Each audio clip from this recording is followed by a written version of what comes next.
Ես ոչ թե նեղվում եմ, ասում եմ, վայ, ես չունեմ մայրիկ, չկար իմ մոտ դա։ Ես ավելի շատ նեղվում եմ, ասում եմ, վայ, հիմա երևի երեխեքը բան կանեն, կասեն, վայ, Միշելը տեսնես, հո չի նեղվում։ Պապայի բացակայություն, նեղվել դրանից։ Եթե ես ծնվել եմ ու իրան չեմ տեսել, ես չեմ պատկերացնում, որ կարամ դրա կարիքը զգամ։ Տղա ես դիմացի, աղջիկ ես լացի, այդ աբսուրդ է, իհարկե։ Սյուզանի արած բանը, այդ sense հերոսության արժանի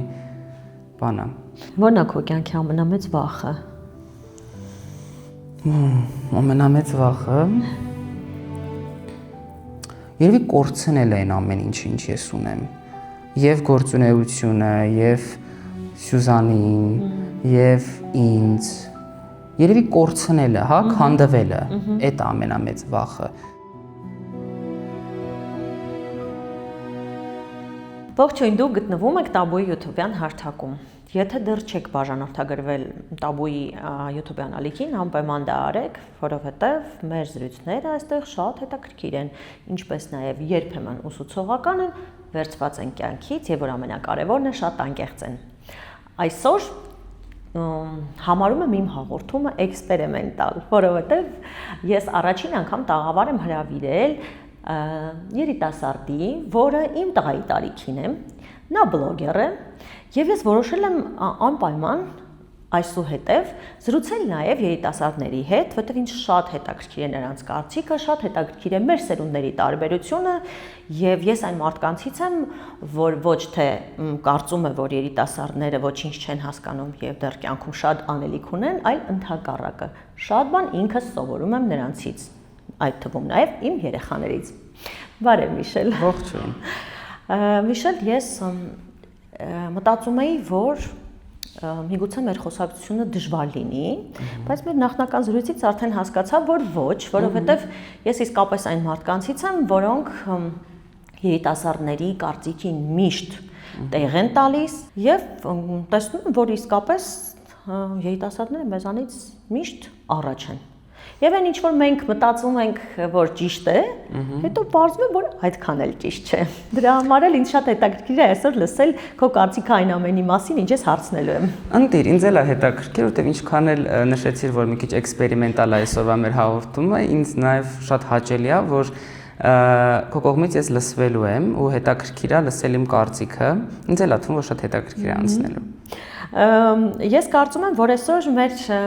հետևորդները կբացահայտեն նաև մեկ այլ Միշել, որովհետև բոլորը սովոր են քեզ տեսնել որպես երիտասարդ, որը վարում է բլոգ, որը հիմնականում ունի լավ տրամադրություն, որը հումորային կոնտենտ է երբեմն ստեղծում, բայց նրանք երևի քչերը գիտեն քեզ որպես երիտասարդ, որը օրինակ մասնակցել է 44 օրյա պատերազմին, իսկ այդ հատվածը կարծում եմ յուրաքանչյուրի կյանքում շատ մեծ հետք է թողել։ Չեն տեսնում քեզ առօրյա կյանքում, ինչպիսին ես դու իրականում, քո տրամադրությունը, եւ այս ամենի մասին որոշել եմ այսօր խոսել քեզ հետ, պատրաստ ես։ Եկեք, իհարկե։ Միշել, դե քանի որ մենք խոսում ենք քո մասին, ես ուզում եմ սկսել երևի ամենակարևորից, գիտեմ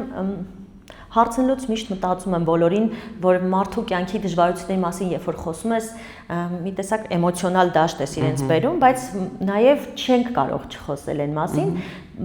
շատերը գիտեն, որ քեզ մեծացրել է քո մորաքույրը, բայց ես ուզում եմ մի փոքր նաև խոսենք մայրիկիդ մասին, որ դու իրեն կորցրել ես, երբ եղել ես 10 տարեկան, 9-10 տարեկան, հա, 9 Այ երբ հարցնում եմ, ինչն ես հիշում ամենակարևորը, որն է ամենատպարվորված, ամենավառ հիշողությունը։ Նախ մի կարևոր բան եմ ուզում ասեմ, որը հենց մեր թեմայի մեջ մտնում է սերունդների տարբերության,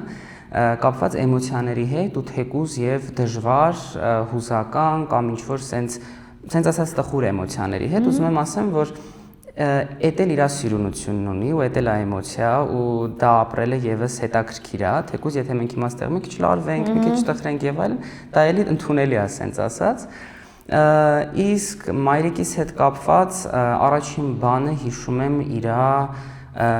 հսկայական նվիրվածությունը աշխատանքին, որովհետեւ ինքը շատ հայտնի ու լավ մասնագետ է եղել, ինքը եղել է ճարտարապետ ու հիշում եմ, որ ինքը միշտ գնում էր արտերկիր, այնտեղ ինչ որ պրոյեկտներ էր անում, գծագրեր էր անում, մեր տանը դեռ կան իր գծագրերը, որ ես տեսնում եմ ու սենց ապշում եմ իր թե ինչ որ տարբեր շինություններ անելը, ինչ որ դիզայններ անելը, մի խոսքով։ Առաջինը այդ եմ հիշում,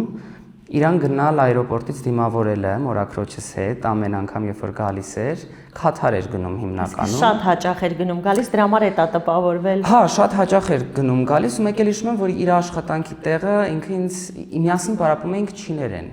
Ցենց հիերոգլիֆներ էինք տպում ու տենց հետաքրքիր է, ինչի է չիներեն։ Երևի հետաքրքրված էի ես այդ մշակույթով այդ ժամանակ, փոքր ժամանակ շատ էի սիրում այդ ասիական մշակույթը, նույնիսկ ես հենց հատուկ ինչ որ աբադոկ էի դնում, որ աչքերս սրվեն, ավելի նման լինեմ չինացու, որտեղ փոքր ժամանակ նման էի չինացու, ասում են շատ։ Դե հիմա էլ մի քիչ ձգվածություն կա աչքերի մեջ։ Մնացել է, էլի մանկուց օգնել է։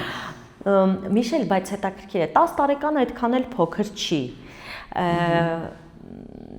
Հետաքրքիր է ինձ քո մեջ այդ մոր կարոտը շատ է մնացել, թե մորաքույրդ կարողացել է այնպես անի, որ այդ բացերը լրանան քո մոտ։ Ես համոզված եմ, որ մորաքույրս կարողացել է այնց անի, որ այդ բացերը լրանան, որովհետև հա 9-10 տարեկանը ինքը այտենց շատ փոքր տարիք չի, բայց համենայն դեպս մտածում եմ, որ փոքր է ու իմ մեջ կարիքը, կարոտը, այդ վիճակները ես շատ կողմ քիչ տարօրինակ հնչի, բայց քիչ եմ զգացել։ Ես միշտ իրան սենց հիշել եմ որպես լուսավոր կետ ու շատ համակերպված այդ ամեն ինչին։ Հենց այդ եմ ասում։ Երևի ինքն է, հա, նենց արել, որ այդ ամեն ինչը ավելի հեշտ ընթանա, ինչ որ սենց տրավմատիկ ինչ որ բան իմ մեջ չի մնացել։ Ավելի շատ հետաքրքիր բան ասեմ, երևի իմ բնույթից է գալիս, մնացել է դա նրանով, որ ես միշտ ոնց որ ընկերներիս հետ համեմատական էր միշտ իմ գլխում գնում ու կաշկանդվում էի, թե իրանք ինչ կմտածեն այդ բա։ Օրինակ, երբ որ դպրոցում էինք լինում, ու պետք է գրեինք իմ մայրիկը, մարդկությունին ինչ որ շարադրություն, հա, ասենց միշտ ես ոչ թե նեղվում եմ, ասում եի, վայ, ես չունեմ մայրիկ, չկար իմ մոտ դա։ Ես ավելի շատ նեղվում, ասում եի, վայ, հիմա երևի երեխեքը բան կանեն, կասեն, վայ, Միշելը տեսնես, հո չի նեղվում։ Հետաքրքիր է շատ, որտեվ ես զգում եմ, որ այո, երբ որ մայրդ չկա, դու միևնույնն է բնականաբար երեխա ես, տղա ես, հիշում ես, մտածում ես, երբեմն հուզվում ես, բայց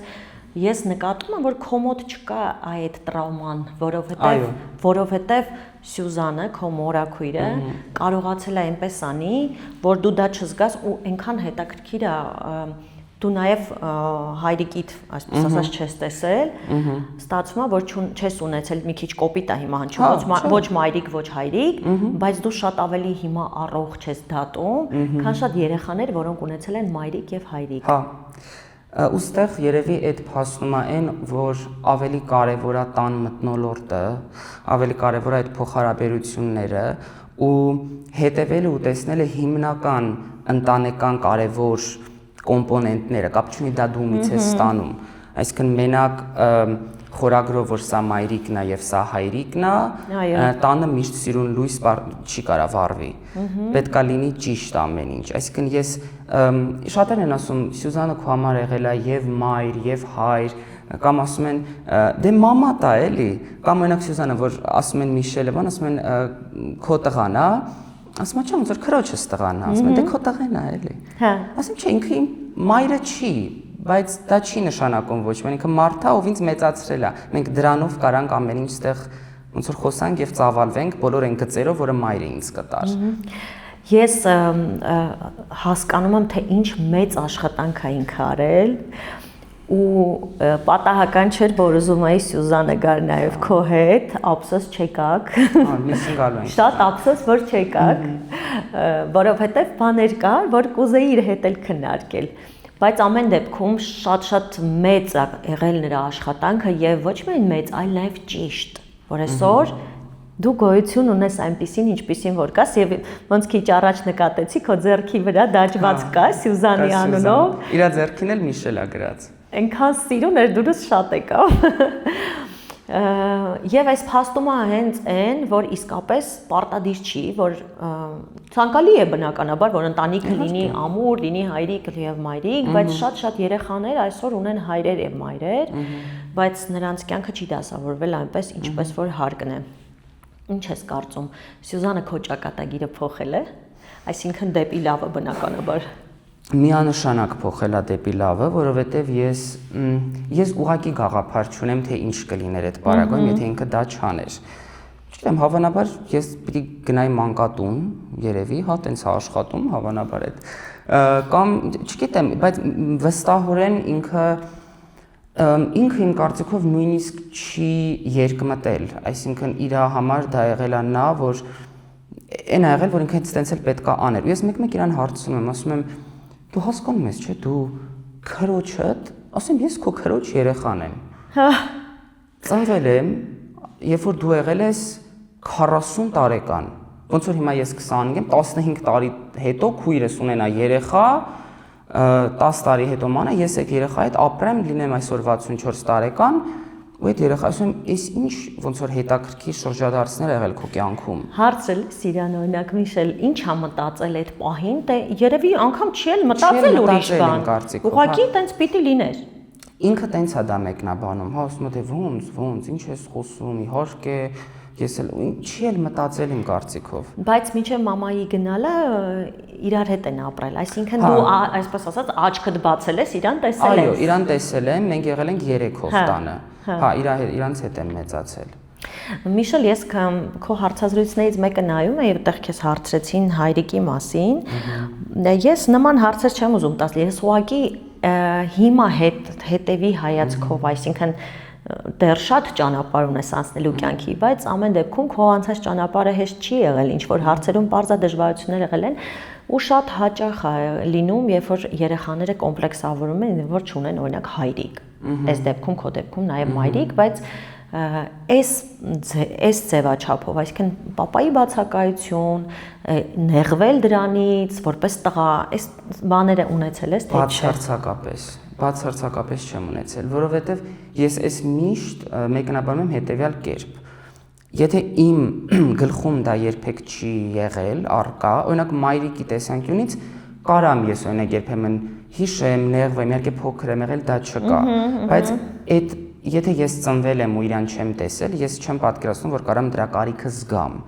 Միանշանակ, երբ որ մեծանում ես, դու տեսնում ես քո շրջապատը, կան մարդիկ, ովքեր են հայրիկ, էս դերն ա կատարում, այն դերն ա, այն էլ տղայի հայրիկն ա եւ այլն, հասկանալի ա, որ կարար իմ մոտ ձևավորվել, բայց իմ մոտ դա չի առաջացել, որովհետեւ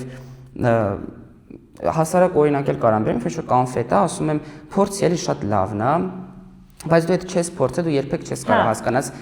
դրա կարիքը։ Համեմատելու բան չկա։ Համեմատելու բան չկա։ Ֆլեշկայի նման է, մեջ այդ ինֆորմացիան չկա, ես չեմ կարող դրա կարիքը ունենալ։ Հասկացա։ Երբ որ փոքր էիր, բնականաբար քո բնականon կյանքով ապրում էիր։ Երբ որ տարիքում էր, որ եկավ այն կետը, որ գնահատեցիր ու իսկապես հասկացար, թե ինչ արել նա քո համար, քո կյանքում, քո ճակատագիրը դեպի լավը փոխելու համար, որ կետից հասկացար։ Միշտ այդ հասկացել եմ, միշտի մտքում եղել է, բայց երևի մի քիչ ավելի մեծ տարիքում, երևի մի 2-3 տարի առաջ իմ մոտ սկսեցին գալ այդ մտքերը, նույնիսկ վերջերս, որ հենց այդ եմ ասում, որ Սյուզանին ասում, Սյուզան, դու հասկանում ես, որ դու ինձ մեծացրել ես, ես չեմ եղել, երբ որ դու եղել ես իմ տարիքի, եւ ինչ բաներ ա գալիս իմ մտքում, էլի։ Երևի վերջերս հասկացա, ավելի խորը սկսեցի ինքս ինձ հարցեր տալ, ավելի sense վերևից դիտարկել այդ իրավիճակը, իմ վրա պատկերացնել երևի, ավելի մեծ տարիքում հիմա կարելի ասել։ Միշել, դպրոցական տարիների մասին այդքան շատ ինձ խոսելու բան չկա, որովհետև դու մի դպրոցում ես սովորել, որտեղ շատ երեխաները շատ ավելի բաց էին, ազատ էին, ավելի տոլերանտ էին, խոսքը Բլեանի դպրոցի մասին է։ Այդ վերջի ավագ դպրոցն է։ Հա, սովորական դպրոց էլ ես գնացել։ Հա, ես 9 տարի սովորեմ 154 հիմնական դպրոցում, հասկացա։ Որտեղ ամեն ինչ բավականին խիստ էր, ասենց չափված ձևած, ես շատ եմ սիրում այդ դպրոցը իհարկե, բայց հա, ասենց սովորական դպրոց էր ինքը, մնացածին։ Ես ավելի շատ հիմա ուզում եմ խոսել այն ժամանակաշրջանի մասին, երբ որ դու գնացիր ծառայության, եւ կարճ ժամանակ անց սկսվեց 44 օրյա պատերազմը։ Այդ շատ մեծ ստրես էր բոլորիս համար, բայց հատկապես որպես երիտասարդ մարդ, որը սովորական քաղաքային կյանքից գնում է, հայտնվում է Արցախում է, չէ՞, ծառայել, ու հանկարծ հայտնվում է այդ պատերազմի մեջ։ Ես ուղղակի ուզում եմ հիմա փորձես համեմատել քեզ այդ պատերազմից առաջ եւ հետո։ Արդյոք դա բեկումնային էր ու ինչ որ ձևով փոխեց կյանքի հանդեպ քո վերաբերմունքը։ Ես այդ մասին շատ եմ վերջերս մտածում ու իմ կարծիքով դեռ չի գալիս իմ մոտ այն ժամանակաշրջանը, որ ես հստակ կետերով կհասկանամ ինչը փոխվեց։ Իմ կարծիքով այդ այնց իրավիճակը, որ ես մինչև իմ կյանքի վերջին օրը հիշելու եմ ու ինչ-որ բաներ կապելու, անջատելու, տենց բաներ ալինելու։ Երևի չեմ ուզում հավատամ, որ բեկումնային չէր, որովհետև չի կարա չլինի։ Զուտ ինքը այնպիսի իրավիճակ է, որ իմ ուղեղը յուրաքանչյուր ուղեղն էլ երբեք պատրաստ չի տենց էմոցիաներ ապրելու, դրա համար ինքը միշտ մինչ օրս մնում է իմ ուղեղում մի առանձին տեղի ունեցած մի իրավիճակ, որին ես անդրադառնում ու հետ եմ գնում, բայց դեռ չեմ հասկանում ինչա ինքը փոխել իմ մեջ։ Գիտես, օրինակ ինչ եմ մտածում։ Երբ որ դու հայտնվում ես այդպիսի մի իրավիճակում, այդ կարող է լինի պատերազմ, կարող է լինի, չգիտեմ, հիվանդություն, այսինքն մի պահ, որտեղ դու մտածում ես, որ կարող է կորցնես քո կյանքը։ Դրանից հետո առաջի բանը, որ գալիս է մտքիդ, օրինակ իմ մոտ այդպես է, որ ես ինչի եմ անիմաստ ավելորդ բաների վրա ժամանակ ծախսում, երբ որ կարող է վաղը չլինի։ Այսինքն այդ գնահատելը, որ պիտի ապրես այսօր եւ հիմա։ Դա եղել է այնտեղ, այսինքն երբ որ ես այնտեղ եմ եղել, այդ պահին ես ասել եմ Աստված իմ, ես ուզում եմ նորից իմ այն առավոտյան սուրճը, ես ուզում եմ նորից ընկերների հետ հավաքներ, ասել եմ, վայ այդ օրը որ չէի ուզում գնայի, կամ այդ ընկերների հետ կապված փոքր խնդիրներ, ասում եմ, այդ ինչքան ոչ մի բան է։ Բայց եստեղ մի կետ կա, որի հետ մի քիչ համաձայն չեմ, որովհետև իմ պատկերացմամբ մենք ունենք շառավիղ կյանքի ու երբ որ դա բավականին սենց մեծանում է, օրինակ պատերազմի ժամանակ շատ մեծացավ, հա, սենց կյանքի մահվան խնդիր է եւ այն, դրա մեջ թվում է ամեն ինչ լիքը ուրիշ փոքր բաներ շատ ավելի անիմաստ ու ոչ այդքան խորը, բայց այդ շառավիղը ինքը ճկվող հատկություն ունի։ Հիմա ես որ եկել եմ հետ, այսօր առավոտյան, որ սուրճը մի քիչ լավը չէր կամ եւ այլն, ես էլի օքեյ եմ նույն ձև դա տանեմ, որովհետեւ հիմա ես այդ վիճակում չեմ։ Ու երբ որ ասում են, գիտես, ուրիշների հետ սենց բաներ էր լինում, այդ պահն է կա, չէ՞ որ համեմատում են, նույնիսկ ես շատ իմ ավագ սերնդից եմ լսում, մեր սերնդում էր կա, որ ասում են, լավ, հիմա մարդ կա, օրինակ, ձեռք չունի, մարդ կա, ոտք չունի, ասում եմ, օքեյ, համաձայն եմ, բայց ես ունեմ այդ ձեռքն ու ոտքը ու ես ունեմ իրավունք դա այդ ցավը տանելու իմ չափով։ Հա, հասկացա։ Հա, համեմատության մեջ չես դնում։ Էլի չեմ դնում համեմատության մեջ, հա։ Ինձ թվում է դեռ ժամանակ ունես։ Հələ կփոխվի։ Okay։ Գուցե, չգիտեմ։ Եթե նշանակում է, որ լիքը բան թեթև կտանեմ, սիրով պատրաստ եմ։ Միշել, սովորաբար մարդիկ, երբ որ զբաղվում են բլոգինգով, իմ կարծիքը այդպեսին է, որ այդտեղ ուրիշ կյանք է, իրականում ուրիշ կյանք։ Ինչ են տեսնում մարդիկ, քո ժպիտներն են միշտ տեսնում, քո ուրախ տրամադրությունը եւ ինչը չեն տեսնում քո մասին։ Սենց ասեմ, լիքը դեպքերում իրանք տեսնում են ամեն ինչ, ինչ այդ պահին իմ ներսում կատարվում է, որոշ ժամանակներում էլ չեն տեսնում որոշ բաներ, երբ որ ես տխուր եմ կամ երբ որ իմ մոտ ինչ-որ խնդիր կա, բայց այդտեղ չկա հստակ թեորեմ համենայն դեպս իմ համար, որ հստակ բաներ ես ցույց տալիս եմ, հստակ բաներ չէ։ Շատերը շատ են խորանում դրա մեջ, որովհետև երբ որ տենց պրոպագանդա է լինում, որ բլոգինգը ամենաանկեղծ եւ ամենաիրական մասնագիտությունը պիտի լինի, ուրեմն դա բեմադրված ինչ-որ կյանք է, ուրեմն ես պետք է ժպիտով խոսեմ, չէ, դա ուղղակի սովորական առօրյա ընտրություն է, ինչի մասին խոսալ, ինչի մասին չէ։ Ու ամեն ինչ այդքան խորը չի, որ ես ասեմ մի րոպե, ես տխուր եմ, վայ, ես բլոգեր եմ, պետք է խոսամ սրա մասին, չէ։ Այդ նորմալ է, եթե չխոսամ, որովհետև բացի բլոգեր լինելուց ես մարդ եմ, որ կուզի կխոսա, կուզի չէ։ Ինքը իրանից չի ենթադրում մի բան, որ դու պետքա ֆիլտրես, չֆիլտրես, իհարկե այնտեղ կան բաներ, որ պետքա խոսել եւ չէ, բայց իրանք երևի տեսնում են այն ժամանակ, երբ որ ես դուրս եմ գալիս, եթեր կամ ինչ-որ բան եմ խոսում, այն ինչ որ ես ուզում եմ, իսկ եթե մի բան չեմ ուզում, ուղղակի չեմ խոսում։ Ուզում եմ ուղղակի հասկանալ ինչքանով է տարբեր իրական Միշելը այդ բլոգեր Միշելից էլի։ քիչ բաներով իմ կարծում, համենայնպես սթորիներում քիչ բաներով, բայց իմ կոնտենտը ինքը հումորային կոնտենտ է, որտեղ ինչ-որ կերպարներով ներկայանում եմ։ Դա իմ գործի այդ բնույթն է, այսինքն իմ ֆորմատը տենց է։ Սարսափելի իրավիճակներ, երբ որ իմ կյանքում լինում են, նույնիսկ վերջին շրջանում, երբ ես վերանորոգման մեջ էի, ես անտանելի մեծ ստրեսի մեջ եմ եղել ու ես նույնիսկ իմ ընկերների օգնություն եմ խնդրել ինչ-որ հումորային սցենար գրելու, որտեղ ես չէի կարողանում ինչ-որ բան գրեի, հումոր անեի։ Հա, ուղղակի զբաղված եմ Ուղղակի զբաղված եմ, ես չեմ կարողանում այդ ստեղծագործական աշխատանքը տանեմ, բայց դա իմ աշխատանքն է, ես ունեմ գովազդային առաջարկ, ես պետքա խաղամ։ Ինքը դառնում է սովորական աշխատանքի նման երբեմն։ Դրա համար կարամ ասեմ, որ հա չեն տեսնում, որ այդ շատ ծիծաղալու կերպարի հետևում դրա մի ժամ առաջ եւ հետո հիստերիա է մեջ, էլի։ Հասկանալի է։ Մեր սերնդին, օրինակ, սովորեցրել են դիմանալ ամեն ինչին եւ լռել։ Մենք մեր երեխաներին, կոնկրետ ես, սովորեցրել եմ խոսել ամեն ինչի մասին պարզ։ Տարբերությունը շատ ակնհայտ է եւ ես ինչի եմ այս հարցը բարձրացնում, օրինակ մեր սերնդի դեպքում, երբ որ մենք հանկարծ խոսում էինք հոգեբանների մասին եւ անգամ իմ սերնդի հիմա ներկայացուցիչներ կան, որոնք մինչև հիմա կարծում են, որ հոգեբանին դիմելը պետք է հոգեբանական խնդիրներ ունենաս, ոչ թե ուղղակի դիմեզրուցել, այլ հոգեբուժի կարիք արդեն ունես, էլի։ Դուք այդպես չեք վերաբերվում եւ ես գիտեմ եւ դա շատ լավ է, գիտեմ, որ դու ինչ որ ժամանակ արդեն 2 տարուց ավել, հա։ Ոնց եկար այդ որոշմանը, հեշտ էր, միանգամից որոշեցիր թե չէ։ Ու ինչով դա փոխեց իսկապես, որտեվ հիմա ես ունեմ ընկերուհի, որը ինձ խորհուրդ է տալիս անպայման դիմել, ես դեմ չեմ, բայց միևնույն է չեմ կարողանում, չգիտեմ ինչի։ Դրա համար ուզում եմ այս թեմայով խոսենք։ Իսենց ասեմ, իմ մոտ, հա, մեր սերնդում տենց չի ու համենայնպես իմ ու իմ ընկերների շրջանակում ես դիմեցի հոգեբանի, որովհետև նաև դիմել էին իմ ընկերները ու ես գնացի նաև նույն հոգեբանի մոտ, ինչ որ իմ ամենամոտ ընկերները, իրենց կարծիքը շատ լավն էր, իրենք ավելի լավ էին իրենց զգում ու ես էլ ունեի հարցերի մեջ, որ ես ուզում էի մի քիչ իրանց վրա ավանցնել, դրա համար ցանկությունս կար ու որոշումս շատ արագ էր։ Ասեցի, օքեյ, գնամ հոգեբանի մոտ, չէ, չնայած շատ արագ չէր, մի քիչ մտածում եմ, հիմա այդքան բան իմ կյանքից ես պիտի պատմեմ, մինչև մենք հասնենք մի կետի, որ սկսենք ամեն ինչ քննարկել։ Կա տենց թեմաներ, որ պատրաստ չես խոսել, թե անգամ հոգեբանի հետ ոչ։ Հոգեբանի հետ իմ մոտ եղել է հստակ, որ եղել եմ, ես գիտեմ, այստեղ ամեն ինչ կարամ խոսամ, ու դա նաև կախված է հոգեբանից։ Շատ կարևոր է հոգեբանի գնալուց բացի գնալ լավ հոգեբանի մոտ, որովհետև վատ հոգեբանի դեպքերը կարան կրիտիկական վատ լինեն, դրա համար ովքեր մեզ նայում են ունեն ցանկություն, հստակ իմացեք, որ մասնակետը լավն է։ Ինչևից է, որոշումս եղավ, գնացի, շատ բան իրականում փոխվեց հոգեբանից, որ ես սկսեցի լիքը բաներ ավելի ինքս իմ մեջ հարցերի պատասխաններ գտնել, անալիզներ անել տարբեր մտքում ու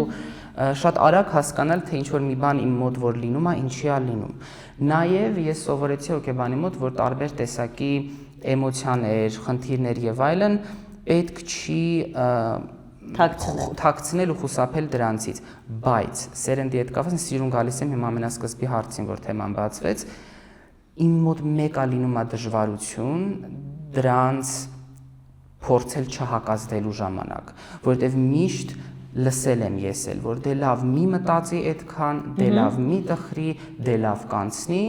ու ինչքան էլ ես ունեմ այն գիտակցումը, որ չէ պետք է դրա միջով անցնել, կա այդ հակազդող ուժը կողքից իմ մեջ սերմանված։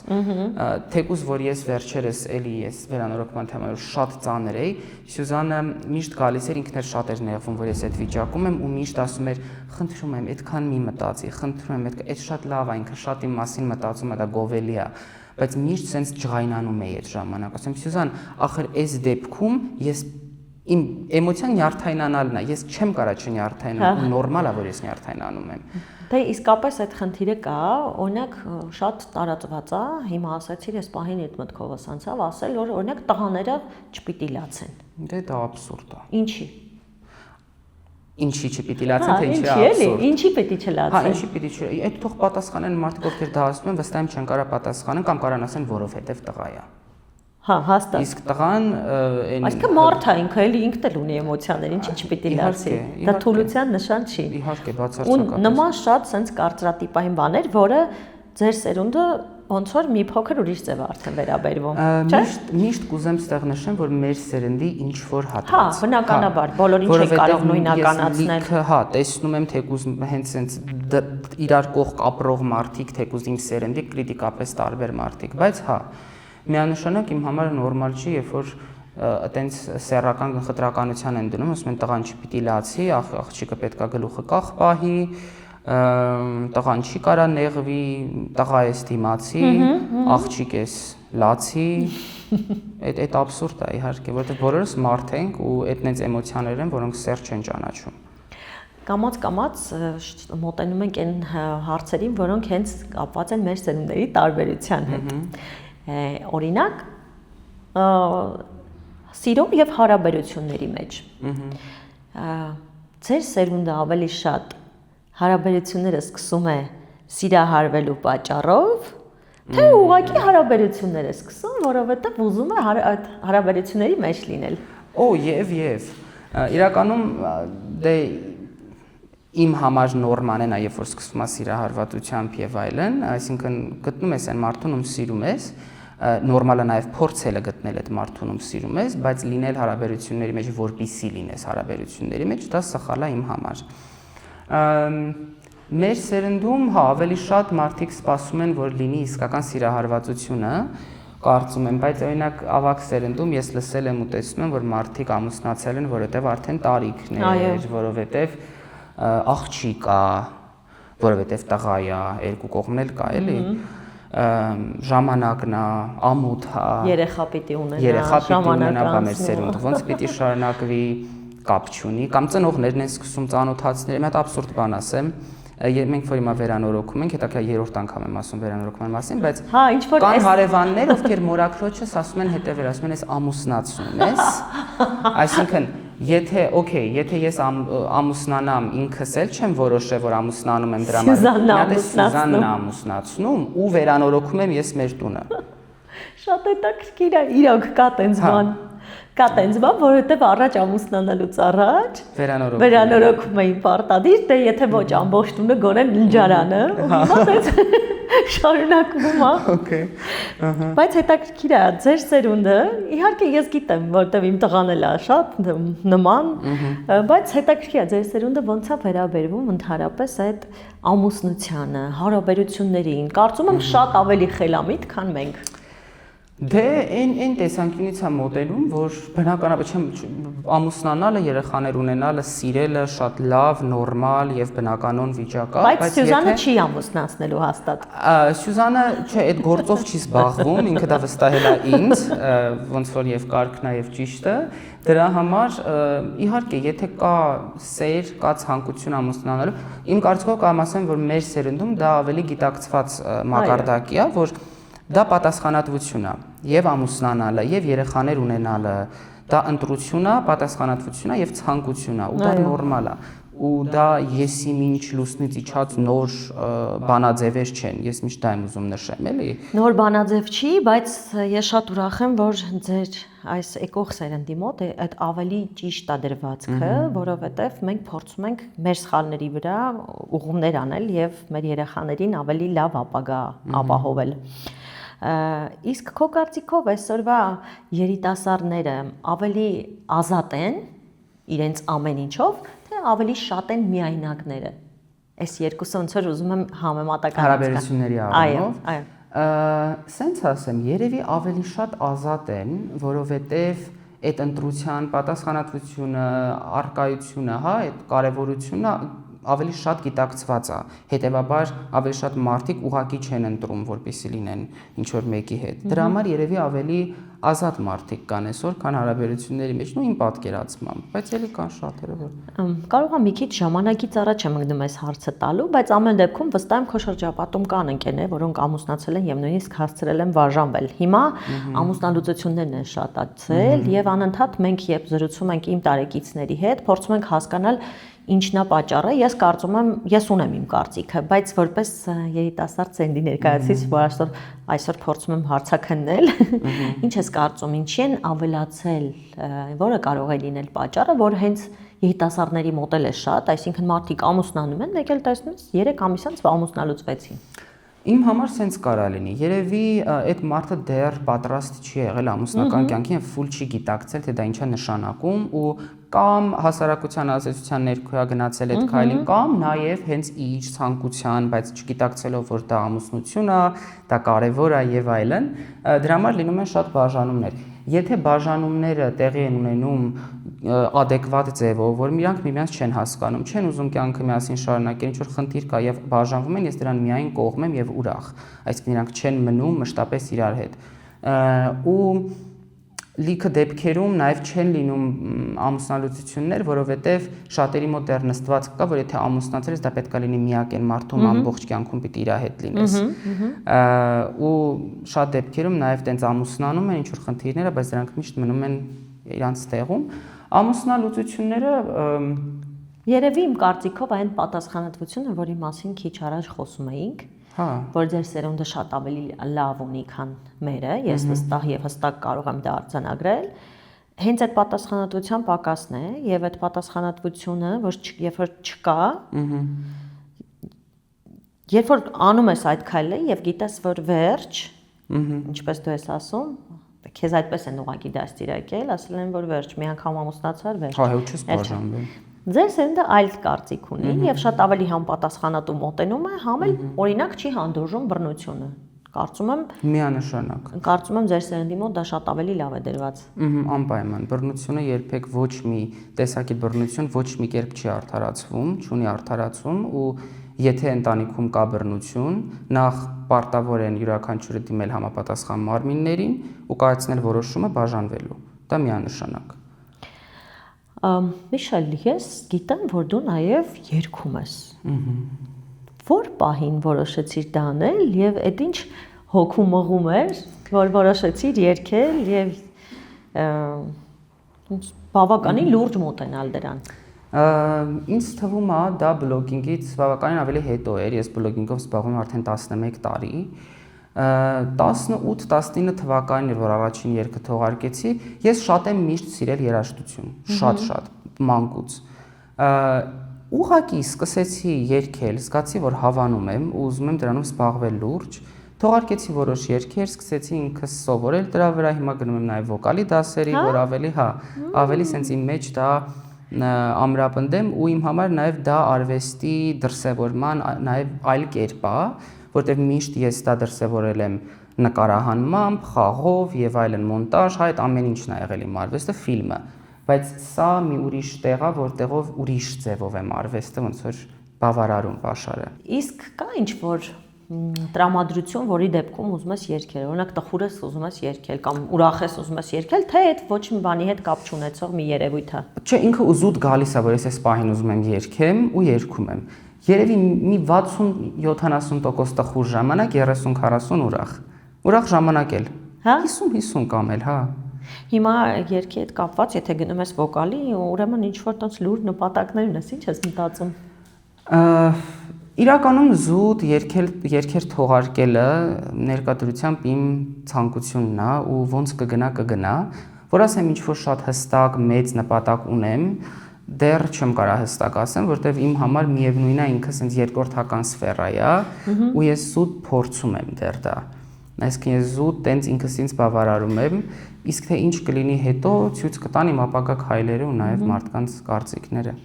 Միշել, խոսելով մեր սերունդների տարբերության մասին, մի շատ կարևոր բանին եմ ուզում անդրադառնալ։ Դու ընդունվել ես համալսարան։ Այո։ Եվ կիսատ ես թողել քո ուսումը, որովհետև որոշել ես, որ այլևս ակադեմիական կրթությամբ չես ուզում զբաղվել։ Ես պատկերացնում եմ, եթե ես դա անեի, ինչ կլիներ ինձ հետ այն ժամանակ, անգամ մտքովս էլ չէր անցնի, բայց ձեր սերնդի մեջ դա շատ նորմալ է, իմ աղջիկը նույնպես որոշեց կիսատ թողնել։ Եվ ես ճիշտ է շատ տխրեցի եւ դրան նայում էի լրիվին պրիզմայից, ելնելով, որ չէ, միևնույն անպայման պետք է մի բան ավարտել գոնե,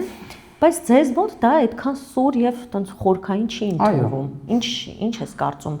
Դա հետո չի կարող անդրադառնալ քո վրա, քո հետագա ճակատագրի վրա, որտեղ օրինակ միտեղ ուզենաս աշխատես, ասեն, ես ինչ դիպլոմը չունես։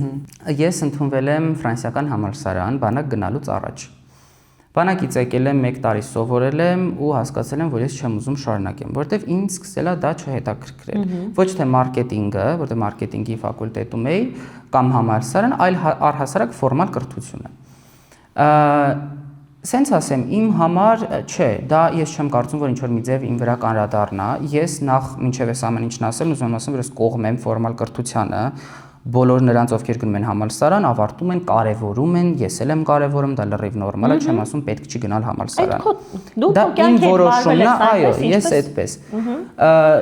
Ինչի համար, որտեվ այդ պահին ես հասկացա, որ ինձ ավելի հետաքրքրում է իմ գործունեությամբ զբաղվելը, եկամուտ է դա ինձ բերում հիմա, ես լիքը տարբեր հեռանկարներ ունեմ մասնագիտությանս հետ կապված ու իմ գործունեության ու ես չեմ ուզում հիմա ֆորմալ կրթություն։ Ու ես վստահ եմ, որ եթե ապագայում ես ուզեմ դա, ես կգնամ։ Օրինակ ես մտածում եմ, ասեմ, կարող է մի օր ես որոշեմ գնամ օրինակ արտերկրում ինչ-որ կուրսեր անցնեմ կամ թեկուզ ընդունվեմ համալսարան։ Սերնդների մեջ եղել է ավելի շատ ավագ սերնդում այդ վախը, որ պետքա ժամանակի հետ հասցնել նաև, որ ոնց հիմա դու համալսարան չգնաս, իմ կարծիքով դա շատ ավելի տարիքային է, որովհետև ավագ սերնդում եղել է ամեն ինչ շատ A B C D ու վերջ։ Ոնց դու ցեկետում առավոտյան 11-ին տանն ես, համալսարան չես գնում, այսինքն անսովոր է դա։ Ու բնականաբար իմ մոտ էլ է, մեր տանն էլ է իրականում դա բարդ եղել, այսինքն ես անցել եմ դրա միջով։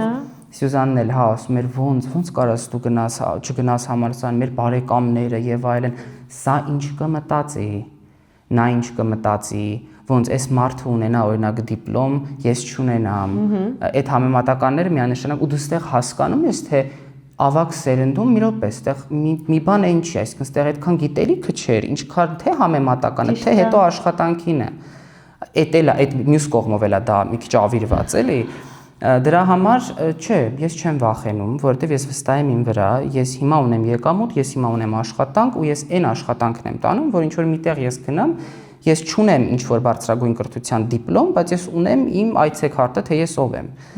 Չունենամ էլ ես կարամ դա ցույց տամ։ Ու ես կգնամ այն մարդկանց մոտ ընդունվելու աշխատանքի, ովքեր չեն նայի դրան, այլ կնայեն թե ով եմ ես եւ ինչ կարող եմ անել։ Իսկ ուրիշ տարբերակում դա ինձ պետք չի։ Ամենագովելին այն ինչ որ ինձ շատ դուր է գալիս այս ձեր սերնդի մեջ այն է, որ դուք չունեք այդ ապագայի հանդեպ վախերը, որը որ մեզ անընդհատ ներարկել են։ Այսինքն դու գիտես, որ երբ որ պահին ուզես սովորել, կարող ես սովորել, դե տարիքը դրան համար խոչընդոտ չէ։ Դու քո մասնագիտ, դու գիտես ինչ ես ուզում, ինչ ես սիրում։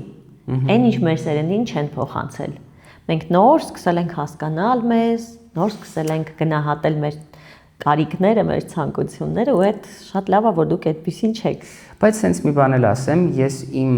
ծնվել եմ 2001 թվականին ու ես այն սերնդից եմ, այո, որը շատ լավ sense այս նոր սերնդի մասով ունի գիտակցումը, բայց ես շատ լավ նաև տեսնում եմ իմ նախորդ ավագ սերնդի բոլոր, այսինքն մենք հենց ուղիղ մեջտեղում ենք ու երկու կողմը պրոյեկտված տեսնում ենք, այսինքն միևնույնն է այդ ստվերը մեր վրա կա ու ես միշտ Սյուզանին, որ ինչ-որ մի բանում օրինակ հակազդում եմ կամ քննարկման եմ դուրս գալիս, ես միշտ իրան ասում դու միշտ իմացի, ես որ սա խոսում եմ, ես քո տեսակետը անգիր գիտեմ։ Ես լրիվ գիտեմ դու ես սա ասում, այսինքն ես չի ես ինչ որ նոր սերունդ լուսնից իջել եմ եւ տեսնում եմ ես ամուսնեմ ինչ եք անում, ժողովուրդ խի եք անում, կարող է ես տենց արտահայտեմ, բայց ես գիտեմ ինչ եք տենց անում, դեռ դա իմ մեջ էլ կա։ Հետևաբար ինչ որ չափով, հա, օրինակ իմ մոտ տես ասացիք, որ այդ վախերը չկան, սենց ասեմ, չկան գիտակցական լեվելի վրա, բայց ենթագիտակցորեն դրանք մեկական։ Այսինքն մեկը այդ ստվերը մեր վրա կա։ Մեկը ինչ որ օր ես զարթնում, ասում եմ, հələ մի րոպե, բայց կարող է սա սխալ էր։ Կարող է տենց մտքեր գալիս են։ Լինում են մեկ-մեկ, հա, օրինակ ասեմ մի րոպե, տենց 20-ից 25 տարեկան լավ սենց հավես ֆռացինք, սենց հայեցինք, նենց այցինք, բայց կարող է հիմա մի բան ինչի։ Կարող է մի բան սխալ գործեմ, հետո ասեմ, չէ։ Այս այնա ինչը որ եղել է իմ ավակ սերնդի մոտ եւ իրանք հետ են կանգնել եւ մնացել այնտեղ։ Ուրեմն հիմա իմ մոտ այն կետն է, որ ես սրա վրայով պիտի անցնեմ, որ վերջնականապես դա ստոպ տամ։ Միշել, իսկ մտածում ես, օրինակ 10 տարի հետո ինչա լինելու, թե տենց ապագայի պլաններ չես կառուցում։ Քո կյանքի մասով էլի։ Հենց երեք մոտ ընկերոջս հետ դրա մասին էինք խոսում։ Միշտ այս վերջին տարիներին ես ապրել եմ ոնց կգնա, ապրել եմ օրով ու բանակից հետո էլ իմ մոտ դա հստակ է նստել, որ մի րոպե ես պետք է ապրեմ այսօրվա օրը վայելեմ, ես չգիտեմ վաղը ինչ կլինի։ Դրա համար հիմա էլ շարունակում եմ ապրելը տենց, բայց սկսել են արդեն գալ այդ մտքերը, որ պետք է երևի ստեղծեմ էլ ավելի կայուն բան, էլ ավելի ինչ-որ հստակ բան, որպեսզի ապագայում ավելի հանգիստ լինեմ ֆինանսական տեսանկյունից եւ այլն եւ այլն, բայց ես դա չեմ դնում համալսարանի սեղանին, ասենց ասած։ Այսինքն չեմ ասի, որ լավ, պետք է ես մի բան անեմ, դրա համար ավելի լավ է ես մի հատ ընդունեմ դիպլոմ ունենամ, որտեղ ես տեսնում եմ իմ սերնդակից լիքը մարդիկ, ովքեր ունեն 100 հատ դիպլոմ, բայց այսօր չեն կարողանում եւ աշխատանք ճարեն, եւ աշխատում են միտեղ, որտեղ չեն ուզում, եւ սովորում ընդունում են այնտեղ, որտեղ չեն ուզում։ Այո, շատ են նման։ Հիմա ես որ դա բերում եմ, դնում եմ կշերկես, ու միրա, բայց էս օքեյ չի, ես ավելի վատապահ, ես հիմա քիչ ավելի լավ դիրքում եմ։ Երևի, հա։ Միշել, իսկ հետաքրքիր է ինձ այդ ձեր ընկերների, քո բլոգեր ընկերների շրջապատում ընկերությունը իրական է, թե կա իրար հանդեպ մրցակցություն, խանդ, իհարկե առողջ մրցակցությունը շատ նորմալ է, բայց այս այն ոլորտն է, որ մեկը մեկի հետ մրցել, մեկը ավելի լավ, ավելի շատ հետևորդ, չգիտեմ, կա նման բան, թե դա առողջ է, զուտ։ Չես, դա զուտ առողջ է, ես կարամ ասեմ մեր ընկերական շրջապատի մասին, այդտեղ առողջ է, բայց օրինակ անհատապես յուրաքանչյուրիս մոտ կարծում եմ, որ կլինեն այդ ոչ թե հստակ մրցակցությունը, այլ ավելի շատ հետևորդ, ավելի պակաս, այլ ընդհանուր սկսում է մեր մեջ դա սերմանվել, որովհետև սֆերան ահռելի մեծ է դառնում։ Ես երբ որ սկսել եմ, չի եղել գրեթե ոչ մեկ, մի քանի հոգով ենք եղել, ու իմ համար ես հենց շատ լավ դիրքում էի, լիքը մարդու բացատրում էի, գովազատուներին բացատրում էի ինչ է սա, խիպտի մեզ գումար տակ, ով ենք մենք, խեն կամերայի հետ խոսում եւ այլն եւ այլն։ Բայց հիմա այնքան մեծ է Հայաստանում այդ սֆերան, որ ավտոմատ ես սկսում եմ լարվել ու յուրաքանչյուրս որ մի օր ես պետքա դեռ իմ դիրքը պահեմ, ես դեռ պետքա կապ չունի ես ով եմ եղել։ Այսօր այնց արագ ամեն ինչ զարգանում, որ ով էլ եղել ես, կարաս հաջորդ օրը զարթնես, դու էլ չլինես, դու լինես ոչ մեկ։ Իսկ այդ ոլորտում այդտենց վախեր կան, որ երբեմն լինում է։ Ու կա արդյոք այդ կախված է քո հետևորդներից։ Դու, այսինքն մի բան անելուց վախ ունես, որ կարող է քո էս մի օրինակ post-ից հետո քո վրա հարցակվեն, քեզ նվաստացնեն, հասցնեն, հավասարացնեն հողին ու դու այս ինչ բանը չանես։ Չէ, այդ կոնկրետ այդ ձևակերպամբ չկա, որովհետև ես գիտեմ հստակ ես ինչ եմ անում, ունենց բան չեմ անելու, որից հետո ինձ կհավասարացնեն գետին, բայց միանշանակ կա լարվածությունը ամեն օր մնալու իմ դիրքերում ու դրանք ավելի առաջ տալու, ավելի աչքի ընկնելու ու ավելի շատ պետքա ստեղ քանակը ակտիվացնել գործունեության ոնց որ post-երի եւ այլն, որ միշտ լինես մարդկանց աչքին, որտեվ կորցնում են քեզ շատ արագ, որտեվ անընդհատ այդ մեծ հոսքը կա, այդ ակտիվությունը կա, վախը կա զուտ շատ հաճախ չլինելու մարդկանց աչքին ու մի քիչ մոռանան ինձ, բայց վախը, որ ես կհավասարվեմ գետնին եւ ինձ ինչ որ դեմ ալիք կգա, ոչ։ Բայց ամեն դեպքում կա ինչ-որ մի բան ապագայի հետ կապված այլ ուղղությամբ պլանավորված, թե դեռ իսկապես գնում ես այն ճանապարհով, որը որ քո համար հիմա ստեղծել ես ու դեռ ապագայի մասին չես մտածում, այսինքն ինձ իսկապես հետաքրքիր է։ Տարիներ հետո ինչ-որ բան կփոխվի, թե չէ։ Տարիներ հետո իմ կարծիքով ինչ-որ բան կփոխվի, բայց հիմա այն կետում եմ, որ ես դեռ փորձում եմ դա հասկանամ։ Ու ես չեմ վախենում, որ հիմա եմ ես այդ կետում, որ դա հասկանամ, ու ես չեմ վախենում, որ ես դեռ չեմ հասկացել։ Այսինքն ես վստահում եմ, ստեղ կա վստահություն ինքդ քո անձի նկատմամբ։ Իմ համար դա կարևոր է, որ դու ինքդ քեզ լսես, որտեղ երբ ես փորձեմ արագ հասկանալ, որ հիմա ես պետքա կատարեմ որոշում ու կայացնեմ տարօրինակ որոշումներ, որ կկործանեն ինձ, դա կլինի իմ համար սխալ։ Այսինքն ես պետքա հավատամ ինձ ու ասեմ, օքեյ, հիմա ես գիտակցում եմ, որ ես փորձում եմ հասկանամ ու սպասում եմ մինչև կհասկանամ։ Ու գիտեմ, որ կհասկանամ։ Այսինքն ամեն ինչին հանգիստ ես վերաբերվում, հանգիստ սպասում ես, այսպես ասած, եւ ավելի շատ տրվում ես կյանքի այն ընթացքին, որը կա քո մոտ։ Որը կա իմ մոտ ու կարևոր է հավատալ հիմա այդ ընթացքին, որ քո հետ կատարվում է։ Լարվածություն, մտքեր եւ այդ ամեն ինչը կա։ Ես հենց լրիվ թորված մարդ չեմ, բայց դե բնական է, ոչ մեկ բայց իրանք էմոցիոնալ են ու իրանք այդքան վախենալու չեն իմ համար։ Ո՞րն է քո կյանքի ամենամեծ վախը։ Ամենամեծ վախը երևի կորցնել այն ամեն ինչը, ինչ ես ունեմ։ Եվ գործունեությունը, եւ Սյուզանին, եւ ինձ, Երևի կորցնելը, հա, քանդվելը, այդ ամենամեծ վախը։ Իսկ կյանքիդ ամենամեծ ձեռքբերումը այս պահին որն ես համարում։ Վայ, երևի Սյուզանին, որ ինքը ինձ պահել ու մեծացրել է ու ձեռքբերումը իմ հանդիսատեսություն, իմ գործունեությանը, որտեղ ես երազել եմ, որ ես լինեմ այս կետում ու ես հասել եմ դրան։ Որն է ամենամեծ ցանկությունդ կամ չէ, երազանք չեմ ուզում ասել, որտեղ ես վստահ եմ, որ մարդը կարող է անել այն, ինչ ինքը ուզում է։ Այս մոտակա ամենամեծ երազանք ցանկությունդ որն է։ Ավելի աճել իմ ոլորտում, բնակարան ձեռք բերել եւ երևի, որ դա կլինի ինձ լավ ցանկություններից մեկը, որ կատարվի։ Այդքան է երևի, ու միշտ Սյուզանը ինչքան հնարավոր է երկար լինի իմ հետ։ Ոնց խոսում ենք, Սյուզանը միշտ կա։ Դե կա, հա, հաստորեն։ Այդ շատ ես որպես մամա, տենց դու ասում ես, ես ինձ հաճույք եմ ստանում, որտեղ շատ կարևոր է, որ մարդը գնահատի, իսկ դու գնահատում ես իրեն։ Իհարկե։ Միշել, ես ուզում եմ քեզ մի հատ sense թեթև բլիցի նման բառեր ասեմ, դու ուղղակի քո ասոցիացիան ասես, էլի այդ բառերի ու սկսենք մորաքույրից։ Որ ասում եմ մորաքույր, մի բառով ինչ ես պատկերացնում։ Կյանք։ Պատերազմ։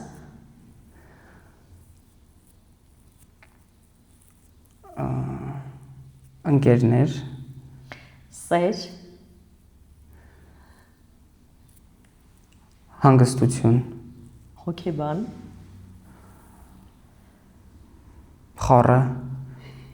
Ընկերություն։ Հանգստություն էլի։ Մենակություն։ Հարցեր։ Եվ մի հատ վերջին հարց։ Նո, նախավերջին լավ։ Եթե այս տարի որոշեին քո մասին ֆիլմ նկարեին, ոնց կվերնագրեիր այդ ֆիլմը։ Այս հարցերը իմ շատ բարդ են։ Ոնց կվերնագրեի այս տարվա ֆիլմը, թե այս տարի որոշեին նկարեին։ Ունեմ քո մասին, դե դեռևս 25 տարի կյանք ունես, այս этаպի մասին ֆիլմ նկարեին, ինչ կվերնագրեիր։ Ուզում ես մտածեմ։ Հա, Միշել։ Միշել։ Թող լինի Միշել։ Կբացեն, կկարդան, կտենան ինչեր ա եղել։ Թող անունը ոչ մի բան չասի։ Իմ մասին։ Եվ այ հիմա վերջին հարցս, Միշել ջան։ Երբ մարդիկ ավարտեն մեր զրույցը, նայելը այսօր, ինչ կուզես, որ հիշեն այս ամբողջ զրույցից քո մասին, մի նախադասությամբ, մի բառակապակցությամբ։ Ես կուզեմ ֆիքսեն այն, որ կարևոր է լսել ինքդ քեզ ու շարժվել քո սեփական ցանկություններով եւ ինքնահասկացողությամբ, սենց ասած, այսինքն կարևոր են առաջին հերթին իրենց։ Չլսեն մարդկանց կարծիքները, որպեսզի շարժվեն դրանով։ Իհարկե առողջ բանով եմ ասում, չեմ ասում։ Կյանքում իրականացնեն որոշումներ սեփական մտքով ու սեփական ցանկություններից ելնելով։ Այսինքն չապրեն ուրիշ մարդկանց համար։ Ես ուզում եմ բոլորը ապրեն իրենց համար։ Իրենց կյանքը իրենց համար։ Հրաշալի ուղերձեր, ես նորից եմ ասում, որ մենք կոնկրետ ես ապրել եմ 2 անգամ ավելի քեզանից եւ նոր սկսել եմ դա հասկանալ եւ շատ ուրախ եմ, որ նոր սերունդս դա հիմա է հասկանում։ Միշել, կա մի բան, որ կուզեիր ես քեզ հարցնեի, բայց այդ հարցը չտվեցի։ Իրականում ես ուզում եմ շարունակվի ինտերվյուն, բայց այդ հարցը չգիտեմ ինչ հարց։ Չէ երևի, զուտ ինձ շատ հետաքրքիր էր սենց ընթացքում այս հարցերին պատասխանելը։ Բայց չկա մի բան, որը չեմ հարցրել, որը որ դու կուզեիր անպայման խոսել։ Երևի չէ, երևի լիքը լավ բաներից խոսեցինք։ Ես ասեմ, որ ինձ համար վերջին ուղերձը շատ կարևոր էր, բայց ես ուզում եմ, որ մեր բոլոր երիտասարդները, երեխաները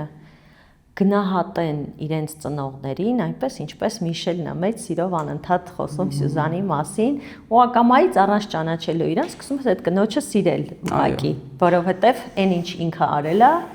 իմ կարծիքով անգնահատելի է։ Միանշանակ, Սյուզանի արած բանը այդ sense հերոսության արժանի բան է։ Եվ սիրելի երեխաներ, գնահատեք ձեր ծնողներին։ Այո։ Նրանք նույնպես կարող են ունենալ սխալներ, դա նորմալ է, մարդկային է, բայց գնահատեք մենակ գոնե նրա համար, որ նրանք ձեզ պահել եւ մեծացրել են։ Շատ հաճելի էր Ինձ զրույցը։ էլ շատ։ Հուսով եմ երիտասարդներին կհետաքրքրի այս հարցազրույցը։ Նաև մեծերին։ Մեծերին, հա, որտեղ իմ լսարանը մեծերն է, բայց ես հիմա մտածում եմ երիտասարդների մասին եւ ինչ որ տեղ նաեւ մեր ուղերձները նրանց ինչ որ մի բան կսովորեցնեն։ Դե ինչ դուք Տաբու YouTube-յան հարթակում եք, իմ հյուրը Միշելն էր։ Մենք կհանդիպենք։ Մեր գործընկերն է Կինեա գինին, նրբահամ եւ համեղ գինի, սպիտակ եւ կարմիր տարբերակներով։ Կինեայի գինիները ձեռք բերելու համար կարող եք գրել Կինեայի Facebook-յան եւ Instagram-յան էջերին։ Մեր գործընկերն է վայրի ապրանքանիշը պահածոների իր չկրկնվող տեսականիով։